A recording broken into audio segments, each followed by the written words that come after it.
Hello बच्चों, आज हम लोग जेई मेंस 2025 अप्रैल शिफ्ट के इलिप्स चैप्टर के पीवाईक्यू करेंगे। ठीक है ना? ओके, तो स्टार्ट करते हैं। ये पहला क्वेश्चन है जो आया था 8 अप्रैल शिफ्ट 2 को। तो क्या है question? Let ellipse passes through the centre of the circle. देखो, एक इलिप्स है 3x² plus py² is equal to 4। हालांकि ये आसान सा क्वेश्चन है। This is passes through the centre C of the circle. Circle हमारे पास क्या है? x² plus y² minus 2x minus 4y minus 11 is equal to 0। ठीक है, तो इसका सेंटर क्या हो जाएगा? इसका सेंटर हो जाएगा 1,2। इसकी रेडियस भी हम निकाल सकते हैं। तो इसकी रेडियस हो जाएगी √g² plus f² minus c। तो ये प्लस 11 हो जाएगा, है ना? तो कितना हो जाएगा? √16, तो 4 हो जाएगा। तो इस सर्कल का सेंटर और रेडियस हमको पता चल गई। अब ये जो इलिप्स है ये इसके सेंटर से पास होता है, मतलब 1,2 से। तो इसको जब आप 1,2 से पास करा देंगे तो यहाँ पर आप 1 रख दोगे तो कितना हो जाएगा? 3, और यहाँ पर रख दोगे कितना? 4p। This is equal to 4। तो p की वैल्यू कितनी आ जाएगी? p की वैल्यू आ जाएगी 1/4। तो जब p आ गया हमारे पास तो अब हमको मालूम चल गया इलिप्स। अब उसने जो आगे बोला है आगे उसको करते हैं। तो आगे क्या बोला है? f1 f2 be the focal distances of the point c on the ellipse. Okay, अब हमारे पास स्टैंडर्ड इलिप्स हमको पता चल गया, है ना? स्टैंडर्ड इलिप्स हमारे पास क्या हो जाएगा? x²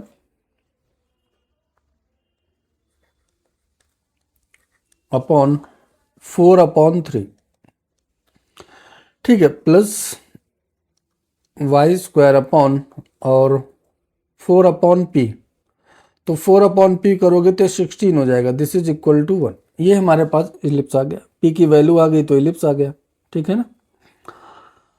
अब यहां से हम क्या निकाल लें? Focal distances. तो उसके लिए फोकल डिस्टेंस क्या होता है?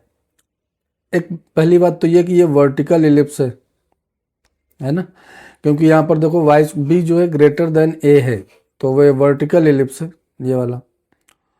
तो एक पॉइंट है जिस पॉइंट से पास होता है सी, वही सी है उसका सेंटर गिवन सर्कल का 1,2। इसका हमें फोकल डिस्टेंस निकालना है। ठीक है, तो फोकल डिस्टेंस क्या होगा इसका? b प्लस माइनस और e and y coordinate of that point c। तो मान लिया y1 इस तरीके से। ठीक है, तो अब हमें क्या करना पड़ेगा? अब हमें इसेंट्रिसिटी निकालना पड़ेगा। तो इसेंट्रिसिटी क्या होती है? a² is equal to b² 1 minus e²। ठीक है, तो हमारे पास 1 minus e² is equal to, this is equal to क्या आ जाएगा? a² अपॉन b², है ना? a² आपका क्या है? 4/3 और b² क्या है? 16। तो यह आ जाएगा 1/12। So e² is equal to 1 minus 1/12। This is equal to 11/12। तो e की वैल्यू हमारे पास आ जाएगी √11 अपॉन 2√3। आई बात समझ में? अब ये जो फोकल डिस्टेंसेज हैं f1 f2 वो यहाँ से आ जाएंगी b plus minus e y1 से, है ना? तो b हमारे पास क्या है? b f4 f1 f2, दोनों को कंबाइंड फॉर्म में लिखेंगे तो क्या आ जाएगा? b कितना है? 4 प्लस माइनस e हमारे पास क्या है? 1/2 √11/3। ठीक है, और y1 है 2।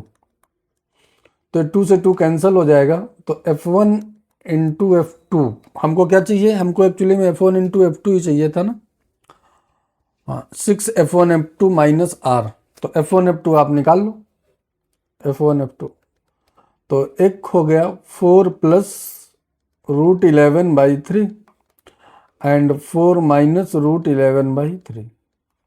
ठीक है, तो F1 F2 हमारे पास आ जाएगा 16 माइनस 11/3। इसको घटा दो आप, तो कितना आ जाएगा 37/3। ठीक है, आपको क्या निकालना है, आपको निकालना है 6F1 F2 माइनस R। तो 6 और F1 F2 की वैल्यू रख दो 37/3 और R आपका रेडियस कितना आया था 4। ठीक है, इससे इसको काट दो तो 2 और 37 2 जा 74, 74 माइनस 4 70। ये आपका आंसर आ गया। ठीक है, तो गिवन क्वेश्चन का थर्ड ऑप्शन, ठीक है, थर्ड ऑप्शन इज करेक्ट। ठीक है, 70। तो आसान सा क्वेश्चन था, ऐसा कुछ नहीं था। आई होप समझ में आपको आ गया होगा। नेक्स्ट क्वेश्चन हम लोग डिस्कस करते हैं। ये 7 अप्रैल को आया था। इसमें क्या बोला है उसने, तो पढ़ो question. Let the length of the latus rectum of an ellipse be 10। Okay, a greater than b भी इस क्वेश्चन में शायद दिया था, यहाँ पर कुछ मिसप्रिंट होगा तो नहीं दिया है। तो ellipse x square upon a square plus y square upon b square this is equal to 1 and a is greater than b. तो इलिप्स का लेटेस्ट रेक्टम क्या हो जाएगा 2b square upon a this is equal to 10, ऐसा उसने दे रखा है। तो ये आपके पास एक रिलेशन आ गया b square is equal to 5a। ये a और b में एक रिलेशन आ गया आपका। आगे पढ़ते हैं। If its eccentricity is the minimum value of this function. एक क्वाड्रेटिक हमारे पास दे रखी है, quadratic expression ft is equal to t square plus t plus 11/2। इसकी जो मिनिमम वैल्यू होगी, ठीक है, तो देखो टी स्क्वायर का कोफिशिएंट पॉजिटिव है तो ये ओपनिंग अपवर्ड पैराबोला है, तो इसकी मिनिमम वैल्यू क्या होगी, एफ मिनिमम क्या हो जाएगा -d/4 है। ठीक है, तो -d/4 है, ऐसा सभी लोगों को पता होगा, क्वाड्रेटिक में हम लोग पढ़ते ही हैं। तो -d निकालो, b स्क्वायर -4 a बोले तो 1 एंड c बोले तो 11/2 अपॉन 4a। तो ये हमारे पास आ जाएगा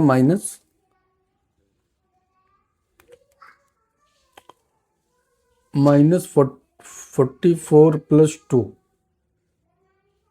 तो कितना हो जाएगा -42/4। ठीक है, तो जो डी मिनिमम है हमारे पास वो क्या आ जाएगा, डी मिनिमम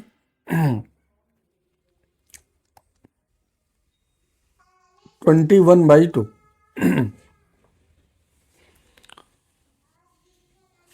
कुछ मिस्टेक तो नहीं हुई है।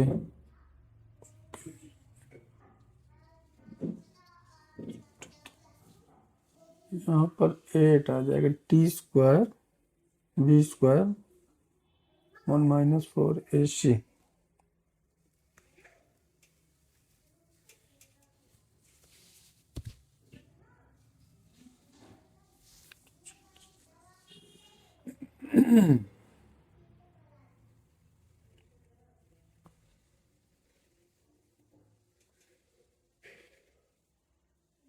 ओके, ये 11/12 है। एक्चुअली में ये इसेंट्रिसिटी 1 से ज़्यादा आ रही थी ना, 11/12।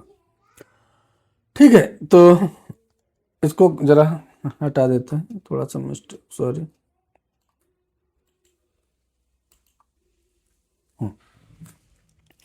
तो ये हमारे पास एफ मिनिमम क्या आ जाएगा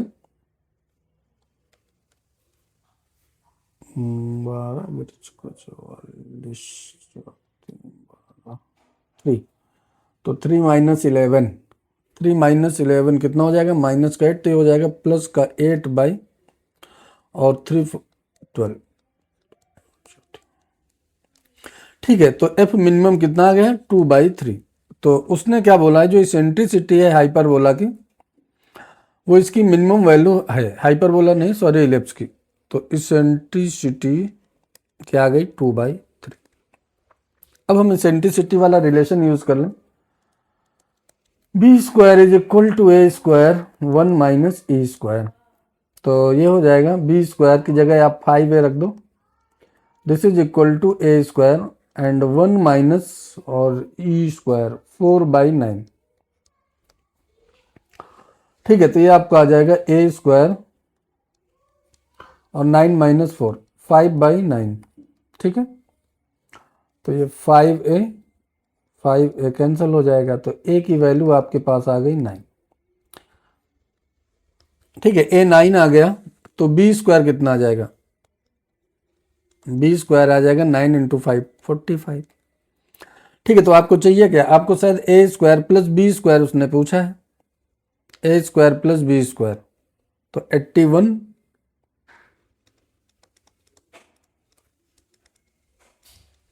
प्लस 45। ठीक है, तो ये कितना आ जाएगा 126।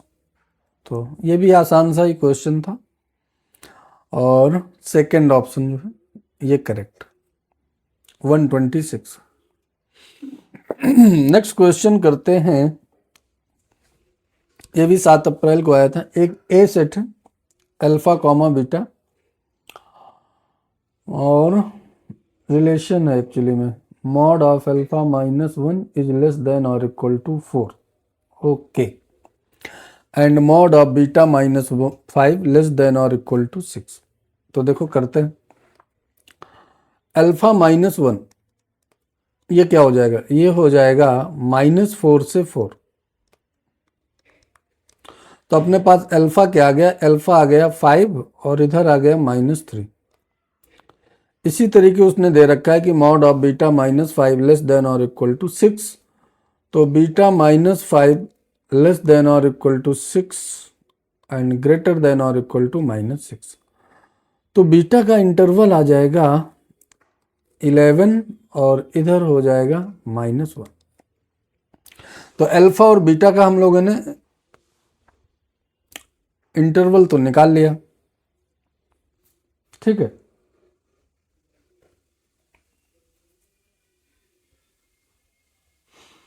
अब उसने क्या बोला है कि and b is equal to alpha comma beta, okay,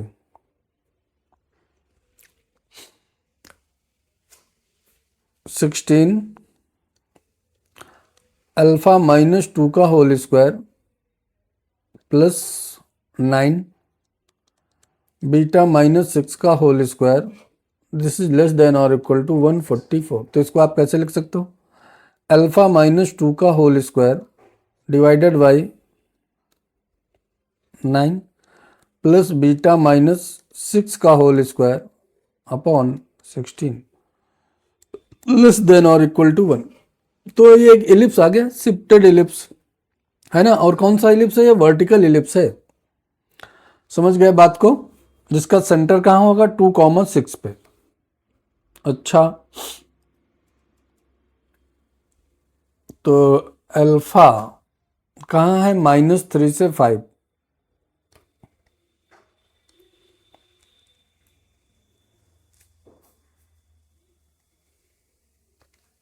इधर मान लिया -3 है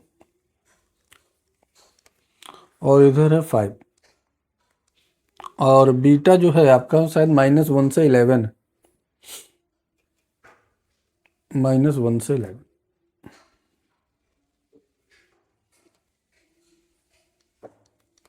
ये -1। ठीक है, यहाँ कहीं कुछ इस तरीके का ये एक रेक्टेंगल टाइप, ये एक रीजन आ गया, इस रीजन को जरा समझते हैं। फिर उसने ऑप्शन कैसे दे रखे हैं, b subset of a subset of b, ऐसे कुछ करके दे रखा है। ठीक है, ये जो वर्टिकल एलिप्स होगा इसको समझो आप कैसे बनेगा। ठीक है, तो इसका सेंटर कहाँ होगा 2,6 पे। ठीक है, और कुछ भी आप अगर समझना चाहते हैं तो इसको थोड़ी देर के लिए ऐसे लिख लो, x² upon 9 plus y² upon 16 this is equal to 1, ऐसे समझ लो इसको। ठीक है, तो b की वैल्यू कितनी हो जाएगी 4 और a की वैल्यू कितनी हो जाएगी 3। ठीक है, तो जो मेजर एक्सिस के एंड पॉइंट होंगे, मेजर एक्सिस के जो एंड पॉइंट होंगे वो क्या होंगे 0,4 एंड 0,-4, ऐसे हो जाएंगे।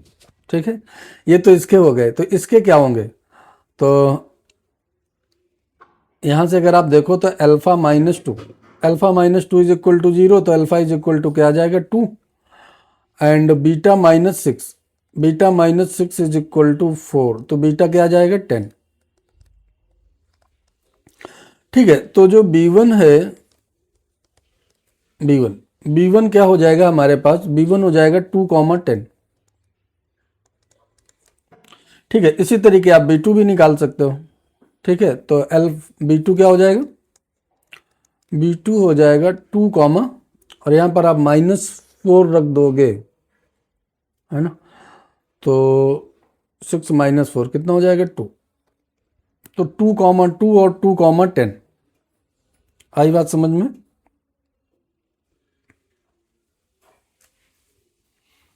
तो 2,2 और 2,10, तो ये तो फिर ऐसे ही बन गया, ऐसे। ठीक है, तो ये जो रेक्टेंगल टाइप का शेप बना है, ये इलिप्स तो इसी के अंदर ही आ गया। ठीक है, तो correct option is first, B is subset of A. तो ये थोड़ा देखने में ऐसा क्वेश्चन था, बट एक्चुअल में ज़्यादा कुछ ऐसा था नहीं, थोड़ा बहुत आपको बेसिक मैथ का यूज करना था, बिल्कुल बेसिक चीज़ों का ही यूज करना था, और ये हो गया। ठीक है, तो आई होप समझ में आया होगा। First option is correct. Last question है, एक फोर्थ वाला। नेक्स्ट क्वेश्चन है, let for two distinct values of p the line y is equal to x plus p touches the ellipse this. अच्छा, at the points a and b let the line y is equal to x intersect e at the points a and d, then the area of the quadrilateral abcd। हमारे पास जो ellipse है x square upon 4 square है, sorry, plus y square upon 3 square, this is equal to 1। ठीक, इस ellipse को एक line touch करती है y is equal to x plus p. ठीक है, टू डिस्टिंक्ट वैल्यूज के लिए, p की टू डिस्टिंक्ट वैल्यूज के लिए। तो पॉइंट ऑफ कांटेक्ट क्या होता है, अगर आपको पॉइंट ऑफ कांटेक्ट याद है तो फिर आप डायरेक्ट ही कर सकते हैं। ठीक है, तो पॉइंट ऑफ कांटेक्ट क्या होता है, पॉइंट ऑफ कांटेक्ट होता है minus plus A square M upon under root A square M square plus B square. ठीक है, और plus minus B square upon under root A square M square plus B square. ये आपके पास point of contact आ गया। तो जब पॉइंट ऑफ कांटेक्ट आ गया तो फिर बाकी की चीज़ें आप निकाल ही सकते हो, है ना, तो फिर ए और बी तो आपको बहुत आसानी से मिल जाएगा। ठीक है, तो ए जो पॉइंट होगा इसमें ए और एम की वैल्यू रखो आप, तो ए और एम की वैल्यू रखोगे तो ये आ जाएगा -16/5, 9/5। ठीक है, मतलब ये जो साइन का कॉम्बिनेशन है, और जो बी पॉइंट आ जाएगा वो आ जाएगा 16/5, -9/5। ठीक है, और डी पॉइंट निकाल लो, उसके लिए क्या करो, y is equal to x for d, solve y is equal to x line and ellipse. ठीक है, इसको सॉल्व कर लो तो y की जगह x इसमें पुट कर दोगे। ठीक है, तो डी पॉइंट आपका आ जाएगा 12/5, 12/5। ठीक है, y is equal to x point इसमें हम पुट कर देंगे। ठीक है, तो यहाँ भी एक्स स्क्वायर हो जाएगा। ठीक है, तो बस, तो आपको क्या निकालना है, एरिया ऑफ क्वाड्रिलेटरल ABCD। तो आप एक ट्रायंगल का एरिया निकाल लो, है ना, तो एरिया ऑफ ट्रायंगल ABD, और इसी को आप डबल कर देना, तो हाफ रख दो, -16/5, 9/5 और 1, और 16/5 और -9/5 और 1, और ये 12/5 और 12/5 और 1। ठीक है, इस डिटर्मिनेंट की वैल्यू हम निकाल लेंगे, उसको डबल कर देंगे तो क्या आ जाएगा, एरिया ऑफ क्वाड्रिलेटरल ABCD। ठीक है, तो इसको आप जब सॉल्व करोगे तो आ जाएगा 12। इसको जब सॉल्व करोगे डिटर्मिनेंट को तो क्या आ जाएगा 12। तो area of quadrilateral ABCD this is equal to 24। ठीक है, तो ये भी एक ऐसा कुछ क्वेश्चन नहीं था, मतलब करने लायक क्वेश्चन आते हैं, है ना, ऐसा नहीं कि आप कर नहीं सकते। ठीक है, तो फिर आज के लिए इतना ही।